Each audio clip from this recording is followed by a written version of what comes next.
Movie start होती है Venus से, जहाँ नीलामी घर में बहुत बड़ी थी। इसलिए बड़े बड़े अमीर लोग मास्क चढ़ाकर बैठे हुए थे नीलामी के लिए। हम कहानी के मेन कैरेक्टर को देखते हैं जिसका नाम साइरस था, जो कि काफी स्मार्ट था और एक बार फिर अपने दोस्तों के साथ यहाँ पे चोरी का प्लान कर चुका था।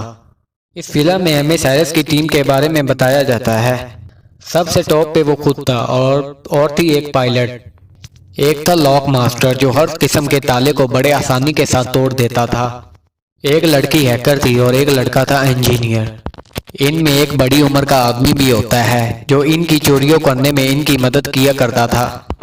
इस वक्त वो सैरस के साथ इसकी टीम के साथ नीलामी घर में ही आया हुआ था और इस जगह पे कैमरास भी लगाए हुए थे जिन पर पुलिस की कड़ी नजर थी।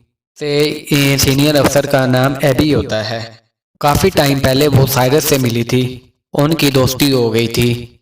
पर जब एबी को पता चला कि ये बहुत बड़ा चोर है तो एक मिशन पे इसने साइरस को पकड़ने का प्लान बनाया। क्योंकि वो बहुत ज्यादा चालाक था इसीलिए वो भाग गया था। लेकिन इस दफा एबी अपनी टीम के साथ मुकम्मल तैयारी में इसको रंगे हाथों पकड़ना चाहती थी और अब नीलामी शुरू हो जाती है। सबसे पहले एक महंगी पेंटिंग को लाया गया जिसकी एक के बाद एक बोली लगने लगी, लेकिन आखिरकार वो 2 करोड़ की बिक जाती है। मगर ये चोर साइरस और इसके साथी जो ऑलरेडी पहली ही तार में बैठे हुए थे, फिर ये इस पेंटिंग को कस्टमर के पास पहुंचने से पहले ही चुरा लेते हैं और उसी टाइम ही ब्लैक मार्केट में वो 2 करोड़ की पेंटिंग बेच भी देते हैं। इसके बाद बारी आती है एक खास किस्म की चीज की जिसका नाम एनएफटी था। चूंकि इसको बनाने वाला क्रिएटर अपनी पहचान छुपा के रखना चाहता था इसीलिए उसने अपने मुंह पर एक मास्क चढ़ाया हुआ था और इस एनएफ क्रिएटिव में तकरीबन 200 कैमरास लगाए हुए थे जो वीडियो रिकॉर्ड कर बहुत अच्छी वीडियो एडिट करके देते थे। अब इसकी नीलामी शुरू हो जाती है जिसकी नीलामी 2 से अढ़ाई करोड़ हुई ही थी कि तब ही हैकर अपना काम करती है। वो एक बटन को दबाती है जिससे वहाँ की सारी लाइट ऑफ हो जाती है, धमाके होना शुरू हो जाते हैं, हर तरफ अफरा तफरी मच जाती है जिसकी वजह से वहाँ अमीर लोग भागने की कोशिश कर रहे थे तो तब ही साइरस अपना काम शुरू कर देता है। जो 2.5 करोड़ की बोली लगी थी वो कुछ हैरस ने लगाई थी। इस वजह से वो फिर एनएफटी के क्रिएटर के पास जाता है, उसे कहता है कि आप मेरे ठिकाने पे ही आ जाओ, एनएफटी भी वहीं लेके आ जाना और हम पैसे भी सारे वहीं पे आपको दे देंगे। अब ये सारी चीजें ऊपर बैठी एबी देख रही थी। साइरस और उसकी टीम यहाँ से भाग रही थी तो उसके पीछे एबी और उसकी टीम पड़ जाती है। खास किस्म की कश्ती स्पीड बोट में बैठ जाते हैं। पुलिस को चकमा देकर समुद्री बीच के बीच में बैरियर्स खड़े कर दिए। इसकी वजह से पुलिस पीछे ही अटक गई और वो लोग बड़ी आसानी से वहां से आगे निकल जाते हैं। तो फिर वो लोग अपने ठिकाने शिप पर पहुंचते हैं जहां वो एनएफटी के लेन देन के बाद वहां पे एक पार्टी करते हैं। एबी जो अभी भी छानबीन में लगी हुई थी वो नीलामी घर में आए लोगों की वीडियोस बड़ी गौर से देख रही थी। उसकी नज़र सैरस के साथी हेल्पर पर पड़ती है जो कि वो अभी वहीं पे मौजूद था। तो उसी वक्त एबी और उसकी टीम वहां पे पहुंच कर उसको पकड़ लेती है। उधर पहुंच के पता चला कि इन चोरों ने जब एनएफटी को चोरी किया तो ब्लैक मार्केट में उसकी कीमतें बढ़ती गई, 3 से 4, 4 से 5 और 8 करोड़ तक हो गई। और उसको एक्टिवेट चलाने के लिए उसके साथ वो मालिक की भी जरूरत थी, इसलिए ये लोग उस क्रिएटर को भी साथ उठा लाए थे। साइरस उससे बड़े प्यार से बात करता है और कहने लगता है कि मार्केट में जहाँ 2.5 करोड़, अब वो चोरी होने की वजह से ब्लैक मार्केट में 8 करोड़ तक का बिकेगा। तुम्हें लगता है कि हमने तुम्हें ऐसे अगवा किया है? नहीं, बल्कि इसको ब्लैक मार्केट में बेचकर आधा मुनाफा तुम्हें भी देंगे जिसकी वजह से तुम्हारा और हमारा दोनों का फायदा होगा। तुम बिल्कुल भी टेंशन न लो और खूब मजे से पार्टी करो। जबकि हैरस की टीम का साथी एबी के बिल्कुल सामने बैठा हुआ था और सारे सवालों के उल्टे सीधे जवाब दे रहा था। तब एबी कहती है कि मैं तुम्हें सब के साथ जेल में डाल दूंगी, बेहतर यही है कि अपनी टीम के बारे में हमें सारी इन्फॉर्मेशन दे दो। तो हेल्पर कहता है कि मेरी टीम इस वक्त लंदन में है, अगर उनको पकड़ना है तो मेरे साथ वहां जाना होगा।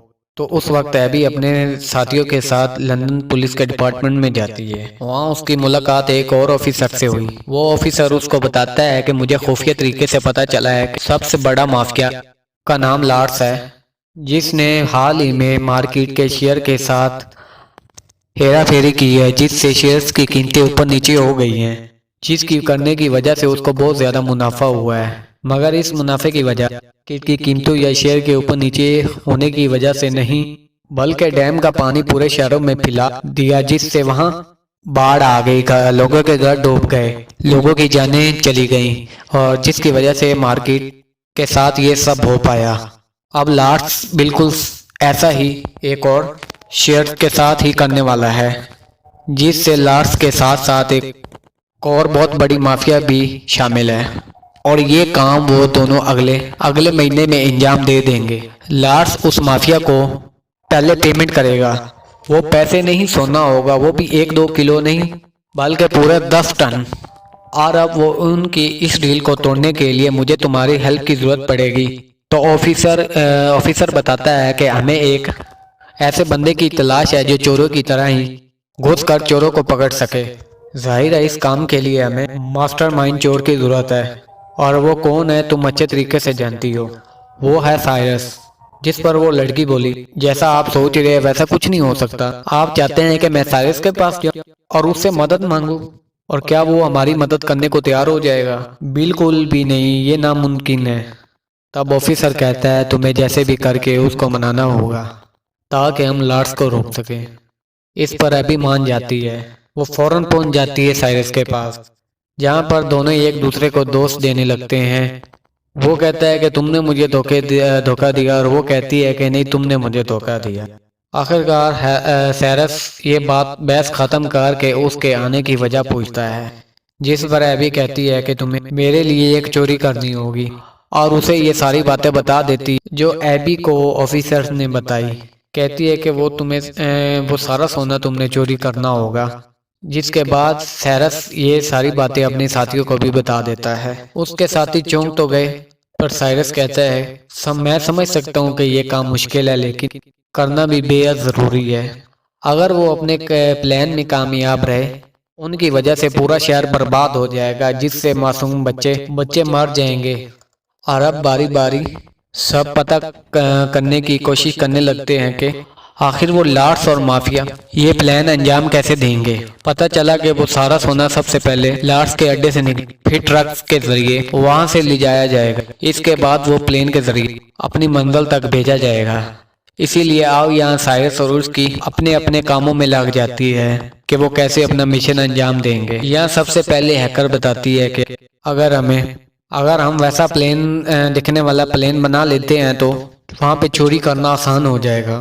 पर सवाल ये था कि वैसा प्लेन आएगा कहाँ से।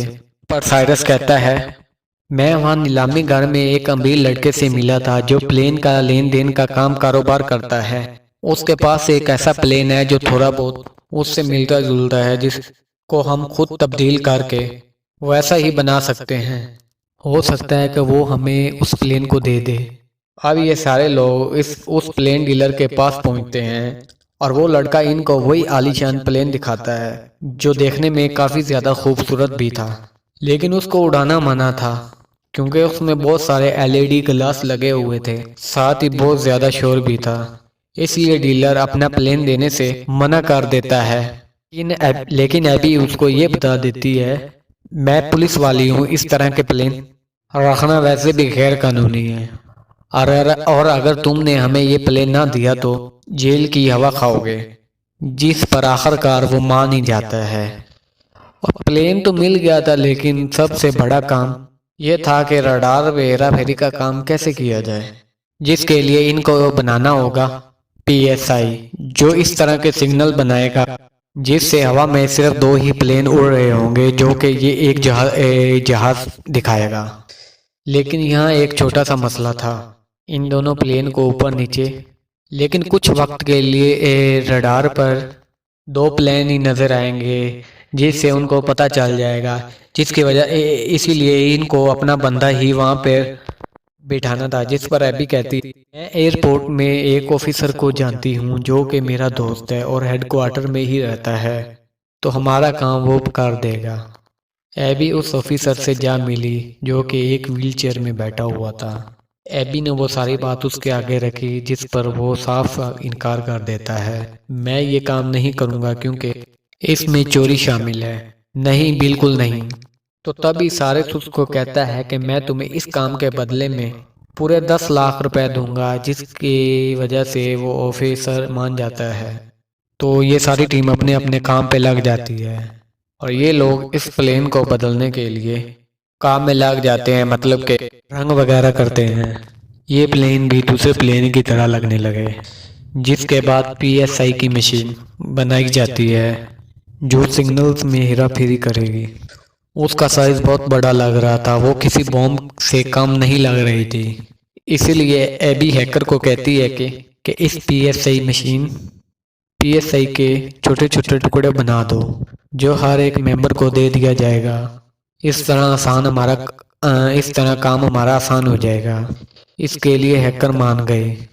काफी टाइम काम करने के बाद वो पीएसआई के छोटे छोटे टुकड़े बना देती है जिससे इनका आखिरकार फाइनल दिन आ जाता है, जहां सब लोग अपने अपने हिसाब से तैयारियां करने में लगे होते हैं और तैयार हो जाते हैं। इन्होंने आधी टिकट बिजनेस क्लास की ली थी तो आधी इकोनॉमी की, ताकि ये पूरे प्लेन में ही फैल जाए। जिससे पता चला कि 3 गुंडे बिजनेस और 2 गुंडे इकोनॉमी क्लास में बैठे हुए थे, जबकि सबसे नीचे था 10 टन सोना। जिसके बाद ये सारी टीम अपनी चोरी को अंजाम देने के लिए पूरी तरह से तैयार होती है। हैकर्स ने सारे कैमरा को हैक कर लिया था ताकि हर एक चीज़ पर नज़र रखी जा सके, जबकि लॉक मास्टर ने अपने हिस्से की पीएसए बाथरूम में जाकर लगा भी दी। इनका एक साथी डर गया था, इसीलिए वो साथ नहीं आया था। उसके हिस्से का काम एबी करने का सोचती है, तो वो बिजनेस क्लास में जाकर दूसरी पीएसआई भी वॉशरूम में जाके लगाने लगती है। तो तभी में एक झटका लगने की वजह से नीचे छूट कर टूट जाती है और उसके बहुत सारे टुकड़े हो जाते हैं, जिससे एबी काफ़ी ज़्यादा परेशान हो जाती है, क्योंकि जैसे भी करके दोबारा जोड़ के ये मशीन लगानी ही थी। बड़ा मसला तब हुआ जब गुंडे भी वॉशरूम में आना चाहते थे। अगर उन्होंने ये देख लिया तो उनका सारा प्लान चौपट हो जाता।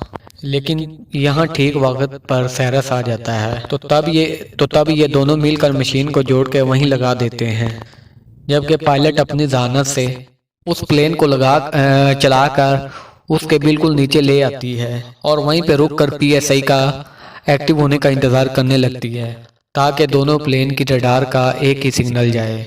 इसलिए अभी हेडक्वार्टर के रडार में सिर्फ दो ही सिग्नल आ रहे थे, जिसे देखकर हेडक्वार्टर की साथी कहती है कि हमें ये ऊपर खबर कर देनी चाहिए। जिस पर वो ऑफिसर मतलब एबी का साथी जवाब देता है कि ये नॉर्मल बात है, ये थोड़ी सी खराबी हो सकती है जो कि 2-3 मिनट में खुद ब खुद ही ठीक हो जाएगी। वो उन्हें अपनी बातों में उलझाने लगा। तो तभी पीएसआई के एक्टिव होते ही वो लड़की दूसरे प्लेन के साथ अटैच कर लेती है। ऐसा होते ही सिग्नल मिलने लगे, जिससे रडार पर सिर्फ अब एक ही एयरप्लेन दिखाई देता है। तो तब ऑफिसर अपने साथी को कहता है कि देखो, मैंने तुम्हें कहा था कि ये नॉर्मल बात है, खुद ब खुद ही सेट हो जाएगी। और अब वहाँ लॉक मास्टर नीचे वाले हिस्से में जाता है जहाँ सोने की तिजोरी पड़ी होती है। वो अपनी हाईटेक मशीन को तिजोरी में लगाकर उस तिजोरी को तोड़ना चाहता था, तो उसी बीच गुंडों को शक हुआ। तो इसी वक्त वो अपने सोने की तिजोरी की तरफ बढ़ने लगते हैं। इसी तरह वो सारे क्रिमिनल्स को बड़े आसानी के साथ मार देते हैं और उनके मिशन को नाकाम बना देते हैं, जिससे उनको बहुत बड़ी शिकस्त होती है। यहीं पे मूवीज़ का एंड करते हैं। अगर आपने हमारा चैनल सब्सक्राइब नहीं किया तो हमारे चैनल को सब्सक्राइब करें मोर मूवी जानने के लिए।